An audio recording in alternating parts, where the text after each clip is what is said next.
ஆண்டவரை அறியாம சுவிசேஷத்தை கேட்கல, ரட்சகர் யார் எதுவுமே தெரியாதுங்க, ஏதோ சரீர பிரகாரமா இப்படி வாழ்ந்துட்டே இருக்கிறாங்க அப்படின்னா அவங்களுக்கு ஆசீர்வாதம் எங்க இருந்து தெரியுமா?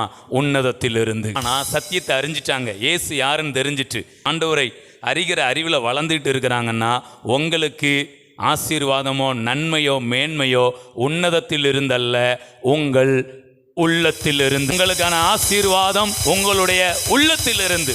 ஏன் இதை நான் சொல்றேன்னா, ஆண்டவர் ஒரு இடத்துல சொல்றாரு, மனுஷரால் இது கூடாததுதான், தேவனாலே எல்லாம் கூடும். ஆண்டவர் அதை ஃபுல் ஸ்டாப் வைக்கல, கமா போட்டிருக்காரு. தேவனாலே எல்லாம் கூடும், கமா போட்டுட்டு இவா மனுஷி கிடையாது, இவா விசுவாசி. ஆனா இவா தேவனை நம்பி இருக்கிற விசுவாசி. இவளை பார்த்து ஆண்டவர் என்ன சொல்றாருன்னா, மனுஷரால் இது கூடாததுதான், தேவனாலே எல்லாம் கூடும், விசுவாசிக்கிறவனுக்கும் எல்லாம்